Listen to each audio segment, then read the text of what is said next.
परिवार में पवित्र आत्मा का अभिषेक आएगा, सब कुछ बदल जाएगा। धन्यवाद यीशु, तेरी महिमा, तेरी आराधना। घुटने में दर्द है, कई दिनों से घुटने में दर्द, घुटना टेकना, घुटने को मोड़ना मुश्किल है। ऐसे कई लोगों को प्रभु यीशु इस समय चंगाई दे रहे हैं। आप अपने घुटने को मोड़ कर देखिए, आप बिल्कुल चंगे हो रहे हैं। प्रभु को धन्यवाद दीजिए इसके लिए और साक्षी सुनाइए बाद में।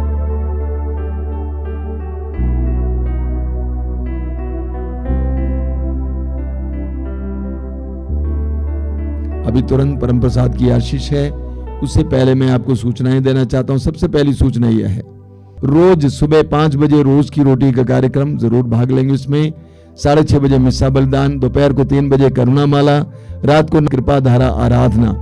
इसके अलावा हर मंगलवार को शाम को 5 बजे युवा तरंग युवाओं के लिए, हर शुक्रवार को पवित्र रक्ताभिषेक प्रार्थना और हर रविवार को इसी तरह सत्संग होगा। हर रविवार को दोपहर को 12 बजे और रविवार को सुबह 5 बजे मिस्सा बलिदान भी होगा। इन सारे कार्यक्रमों में भाग लीजिए, प्रभु की आशीष पाइए। जो लोग तेल और पानी लाए हैं, कृपया उनसे अनुरोध है कि वे अपने हाथ में उठा के पकड़ेंगे और प्रभु से प्रार्थना करेंगे, प्रभु इस तेल को शुद्ध कीजिए, पवित्र कीजिए और इसमें अपनी शक्ति उंडेल दीजिए। आइए प्रभु की स्तुति करें, बोलिए हालेलुया, हालेलुया, हालेलुया, हालेलुया। यीशु की आराधना हो, यीशु की आराधना, यीशु की स्तुति हो, यीशु की स्तुति। हे प्रभु यीशु, हे प्रभु यीशु, इस तेल को, इस तेल को, इस जल को, इस जल को आशीर्वाद दीजिए, आशीर्वाद दीजिए, इसे शुद्ध कीजिए, इसे शुद्ध कीजिए, पवित्र कीजिए, पवित्र कीजिए। जो भी इसे ग्रहण करें, जो भी इसे ग्रहण जो भी करे, इसे धारण करें, जो भी इसे धारण उन्हें करे, चंगाई मिले, उन्हें चंगाई मिले, बंधनों से आजादी मिले, बंधनों से आजादी मिले, दुष्ट आत्माओं से छुटकारा मिले। दुष्ट आत्माओं से छुटकारा। Hallelujah, hallelujah, hallelujah, hallelujah, hallelujah. Hallelujah.